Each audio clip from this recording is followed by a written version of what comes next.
Corretor amigo, corretora amiga, mais uma vez aqui com vocês no canal do Corretor Esclarecido, porque creio que nós, eu como você corretor, podemos sim estar sempre a par da atualidade.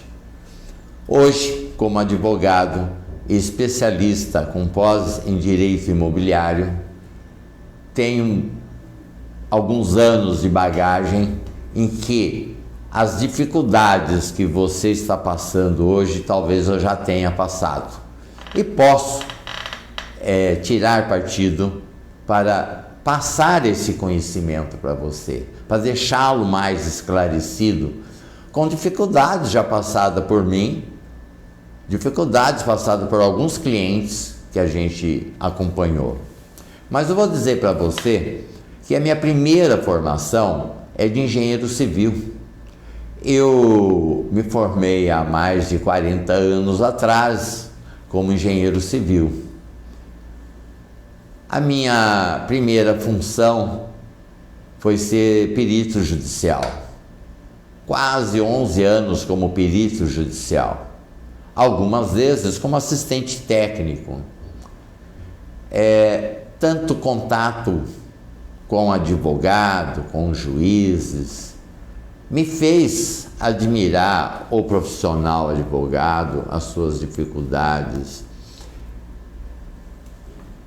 Você, como perito, você pode pegar uma ação de 50 páginas ou pode pegar uma ação de 15 volumes, que dá aí mais de 2.000, 3.000 páginas.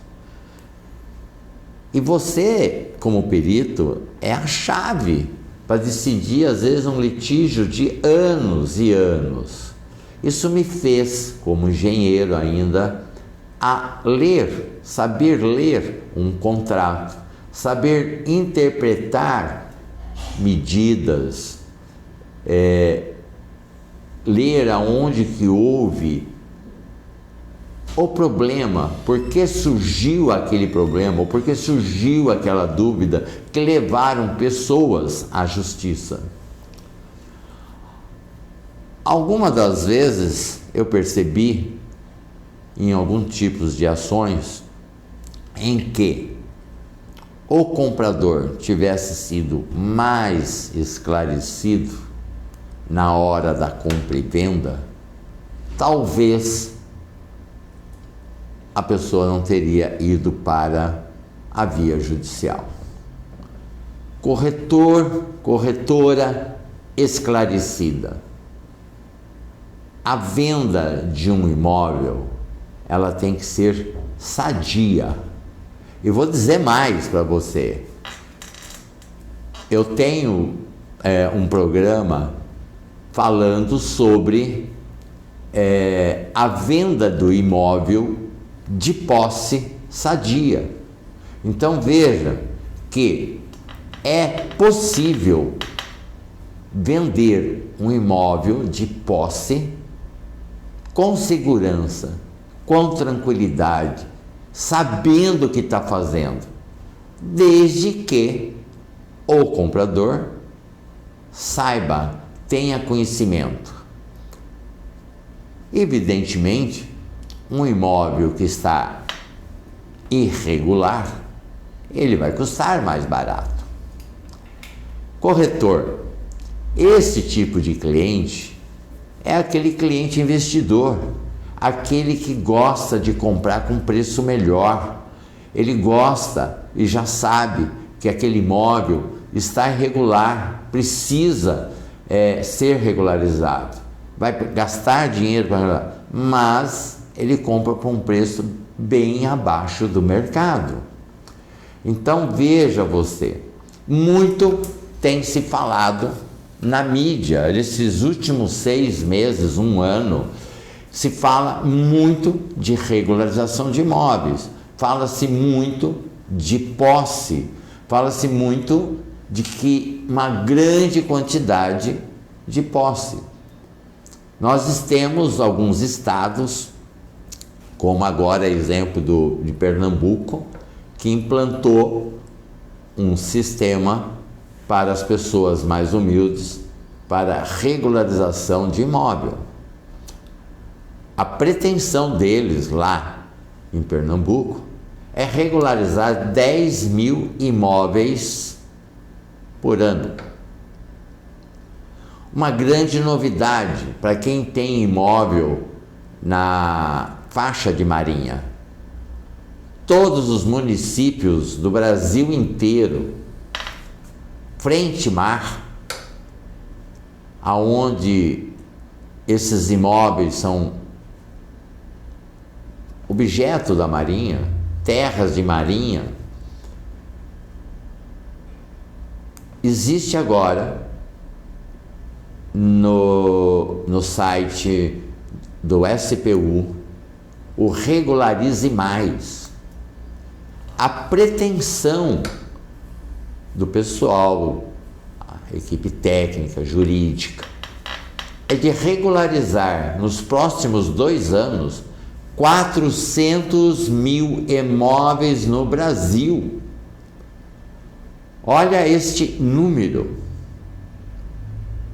Só com imóveis em terras de Marinha. Nada a ver com a Marinha Mercantil, nada a ver com as Forças Armadas da Marinha, nada. O nome é esse, Terras de Marinha, tá? Para quem não conhece sobre o assunto, não se assuste, porque pouca gente sabe, pouca gente conhece.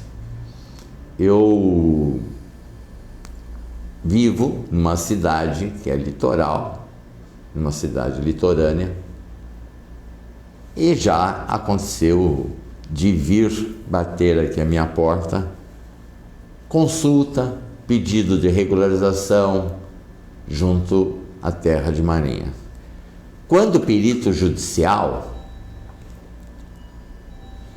eu fui fazer uma vistoria, um pedido de uso capião. Qual é a maneira de regularizar? Como disse anteriormente em outro vídeo, a última situação quando eu vou regularizar um imóvel é a de uso capião.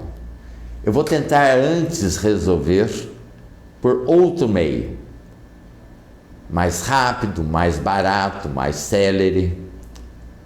Então a última alternativa, quando não existe mais forma nenhuma de se conseguir regularizar, tem que partir para o uso capião. Mas antes disso, a gente tem que ver se existe outras possibilidades mais econômicas, mais rápidas. Mas voltando ao assunto das terras de Marinha, fui fazer esse uso capião.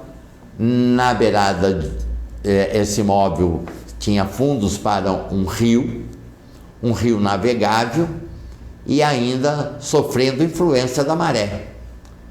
A lei federal é clara: 33 metros do leito da rua. Essa distância tem que ser obedecida, e nesta área nada a ver com a área de preservação permanente do Código Florestal. Terra de Marinha, rio que sofre influência da maré, ele, nas suas margens, 33 metros é terra de Marinha. Ou seja, aquele imóvel que eu estava fazendo uma vistoria, fazendo o levantamento, tinha como fundos o rio, que sofria da influência da maré, 33 metros. E terras de Marinha não cabe uso capião, mas o advogado na época, talvez orientado pelo engenheiro ou pelo proprietário, apresentou a área toda como uso capião. eram quase 10.000 metros que a pessoa, na sua petição inicial, requeria como uso capião. Após o nosso levantamento, constatamos que 70% do imóvel era terra de marinho. E a área que podia ser usucapida, apenas 3.000 e poucos metros quadrados, dos quase 10.000 pedidos.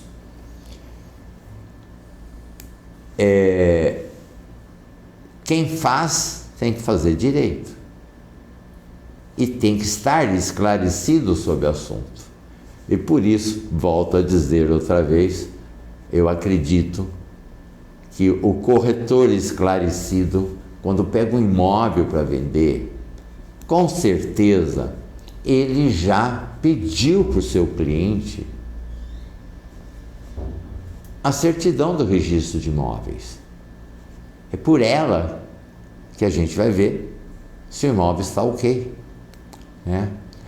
Agora, o pessoal está falando tanto em regularização de imóvel, eu tenho falado aqui que a regularização de imóveis por uso capião é a última alternativa, porque ela é mais cara, ela é mais morosa. O que dá para fazer antes disso? Vai depender de cada imóvel que está irregular. Algumas coisas são muito simples, muito fáceis, mas outras já exigem um pouco mais de atenção, são mais complexas. Então, nessa linha de regularização de imóveis, nós podemos começar, por exemplo, com uma retificação de área. E dentre todas as mudanças existentes, que hoje eu, como profissional, trabalho mais na área extrajudicial, a retificação antes de 2001 era só possível judicialmente. Desde 2001, a retificação ela pode ser extrajudicial. Então, como eu quero sempre colocar um caso prático, um caso vivenciado por mim, porque desta maneira eu contribuo para com você, corretor, corretora, a forma como resolver alguns assuntos. E nesse caso típico, a pessoa veio até o nosso escritório para regularizar o imóvel, porque ela queria vender 50% dele.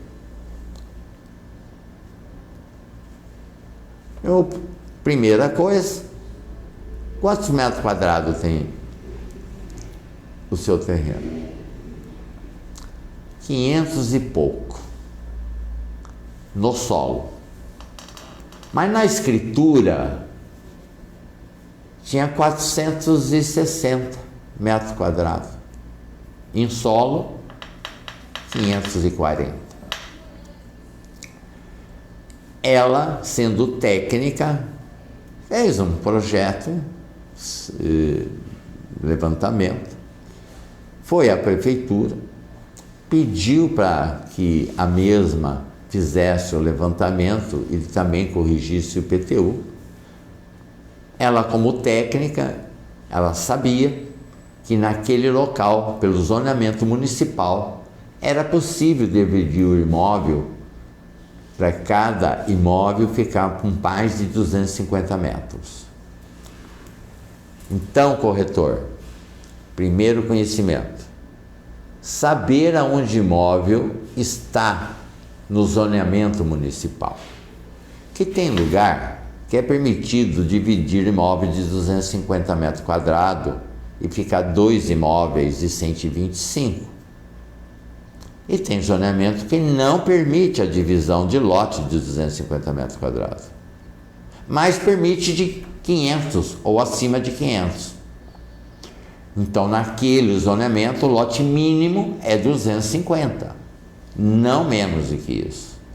Isso é definido pelo plano diretor, aonde dentro do plano diretor existe a legislação de uso e ocupação do solo. E dessa forma é definido em toda a cidade na zona urbana. Como ela era técnica, essa minha cliente, ela fez o processo dentro da prefeitura e correu tudo maravilhosamente bem. Entrou com um processo junto ao registro de imóveis e recebeu uma pré-notação, uma nota de devolução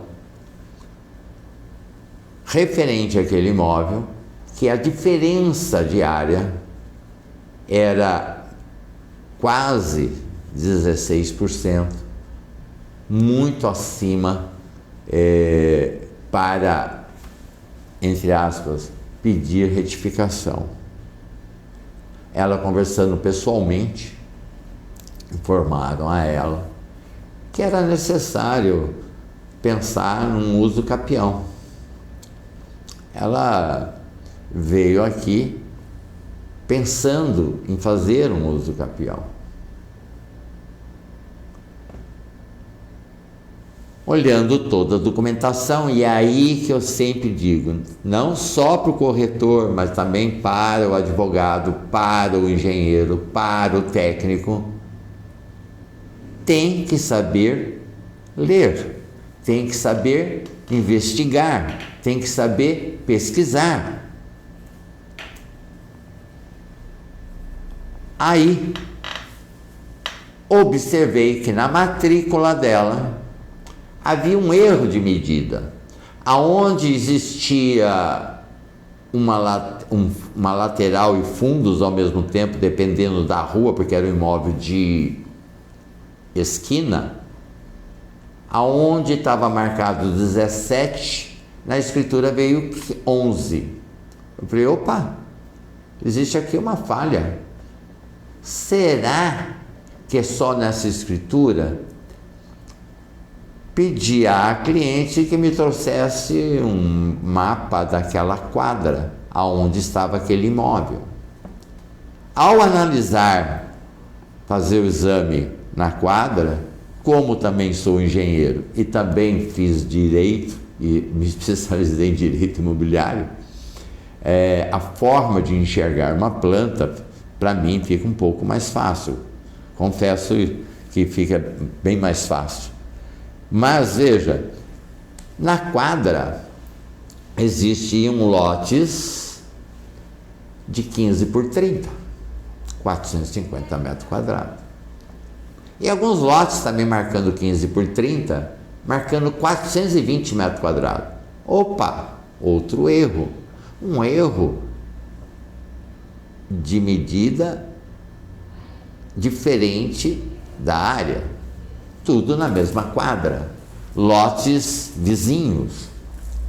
Então, pedi à cliente que tirasse uma certidão da incorporação do loteamento, porque eu queria analisar, ver e descobrir como foi descrito aquele imóvel. Porque, vejam, senhores, uma planta errada foi aprovada pela prefeitura e depois foi incorporada, né? Isso é um caso vivido por mim, aonde eu não precisei atuar como advogado, pois consegui resolver esse problema por uma retificação de área. Retificação precisa de advogado? Não.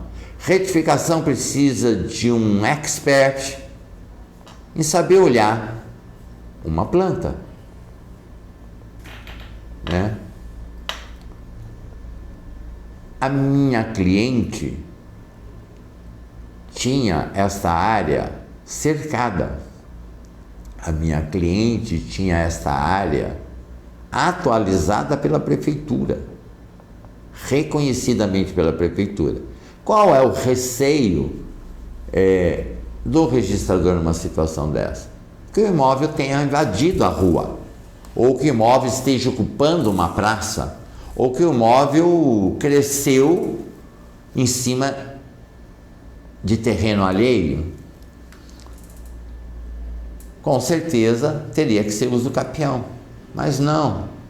Nós já havíamos analisado o documento dela, que ela aprovou pela prefeitura.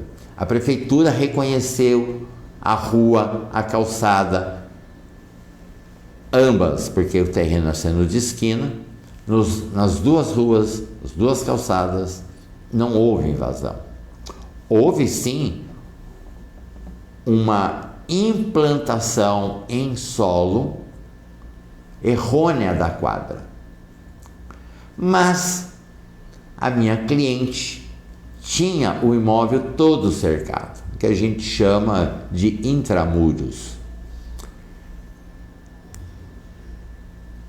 Conseguimos, depois de um estudo, depois de pesquisa, não ser necessário a alternativa de uso capião.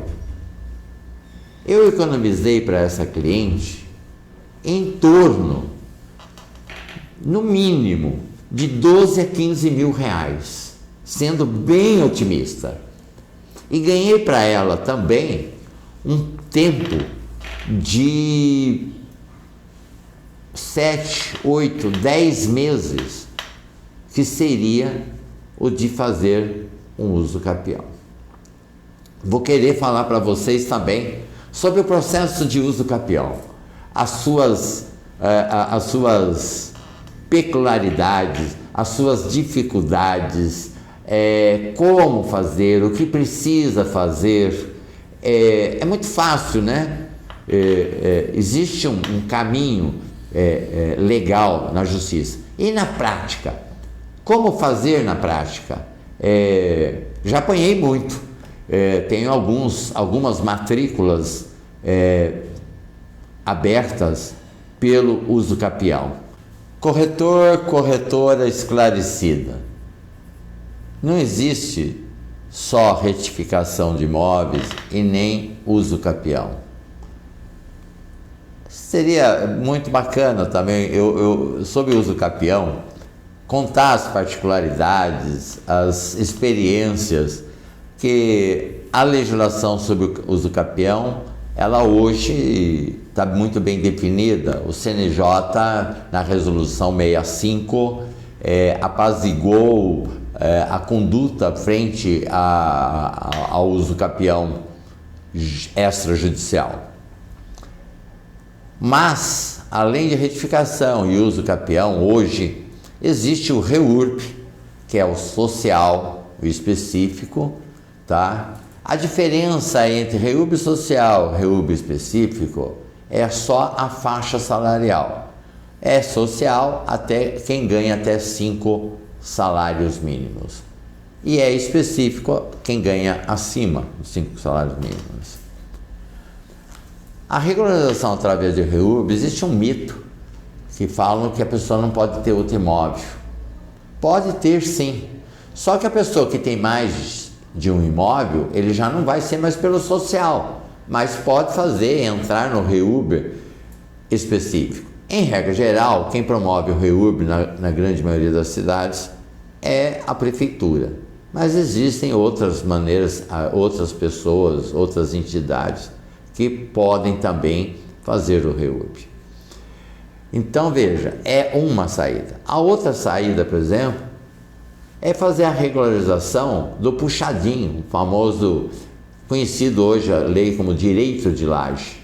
É uma outra forma de regularizar imóvel, tá? Aquele que construiu em cima da casa do irmão, em cima da casa do pai, desde que tenha uma entrada independente, você pode abrir uma matrícula por imóvel construído ou para cima ou para baixo também, porque quando o terreno é em declive, existe a possibilidade de você construir embaixo da casa. E você também consegue hoje a regularização, né? Você consegue abrir a matrícula. Aquela situação que existia do imóvel construído a mais, na mesma área, no mesmo terreno, você ter o aproveitamento da laje, também hoje é uma forma de você regularizar. Existe também a questão da adjudicação compulsória, ocorre muito. Loteadora faz a incorporação do loteamento, vende, a pessoa compra, você tem todos os parcelamentos pagos, tudo bonitinho, direitinho. Passa-se os anos e a pessoa fica com aquele documento de compra e venda, fica com todos os recibos, ou às vezes até o termo de quitação. Por situações às vezes financeiras, a pessoa não passa a escritura pública e não leva registro de imóveis. Ora, a forma pode ser se tiver a quitação, se tiver o contrato, você pode também regularizar pela adjudicação compulsória. Mas vem aí uma grande novidade, desde a semana passada, a regularização através da adjudicação compulsória era somente possível judicialmente. Então, a grande novidade é que desde a semana passada, já é possível fazer a adjudicação extrajudicial. Olha, isto é uma novidade muito bem recebida no meio do direito imobiliário. É uma solução que vem ao encontro da necessidade de se resolver um problema mais rápido, mais célere. Alguns casos não tem como, somente judicial, como também tem uso capião, somente judicial.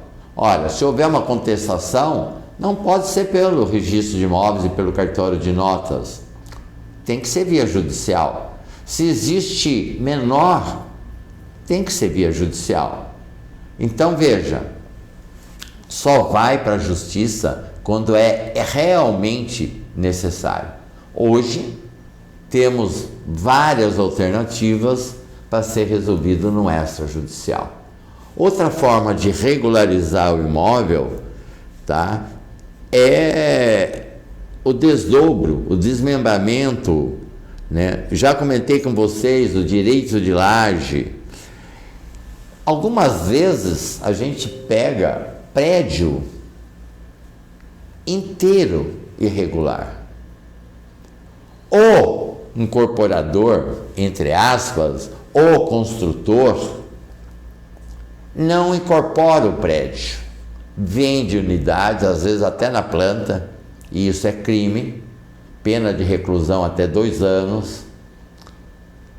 As pessoas compram um imóvel, acreditam naquele incorporador, naquele construtor, ele levanta o prédio, ele entrega o prédio para as pessoas.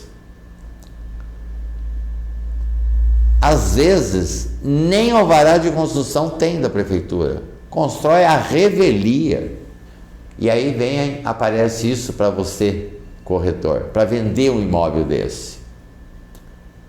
Como fazer? Pode vender? Claro que pode. É um imóvel numa situação claramente irregular, que existem algumas saídas, né? Tanto para uma unidade específica, como já aconteceu comigo, de fazer um uso capião de um apartamento, aonde já existia a incorporação desse imóvel registrada, né? E pode acontecer também com você, corretor. As alternativas, existem alguns caminhos a serem adotados nesse caso específico, tá? Mas existe necessidade, em muitos dos casos, de regularizar a incorporação ou condomínio. E agora também, já de 3 anos para cá, existe o condomínio de lotes, que é uma novidade também, muito recente, questão de 3 anos, que são saídas alternativas para você regularizar um imóvel ou vários imóveis. O REURB são vários imóveis, o condomínio de lote são vários imóveis. Aquele pessoal que vive em lugar onde tem represa, que tem muito, como o pessoal fala, chacreamento, a grande maioria do chacreamento não tem matrícula. Muitos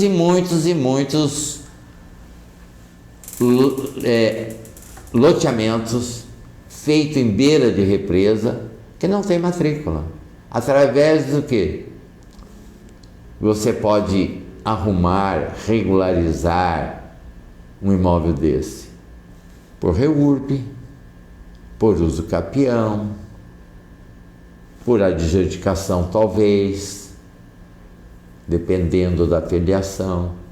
Então, corretor, estou passando a você hoje este conhecimento que eu quero que você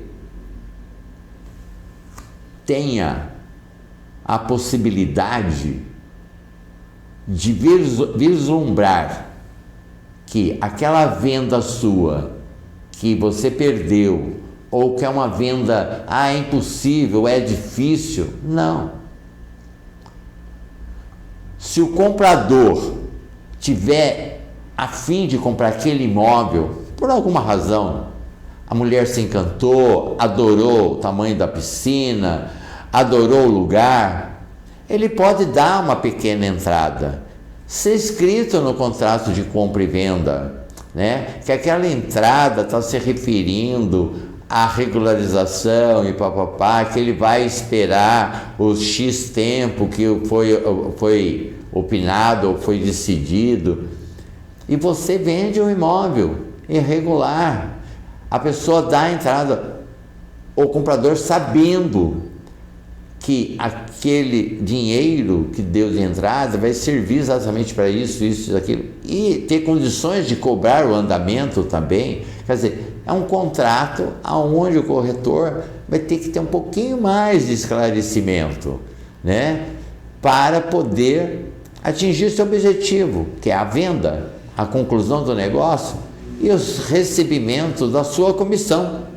Corretor esclarecido, corretor esclarecida, a cada vídeo eu quero passar a você um pouco da minha experiência acumulada nesses anos todos, como engenheiro, advogado, perito judicial e corretor de imóveis, que tantos anos eu fui e pratiquei, por conta da minha curiosidade em relação a problemas que surgiram na frente da venda de algum imóvel por questão de estar irregular. Eu tive que virar o jogo. E quero que você também vire o jogo com este conhecimento que eu quero passar para você.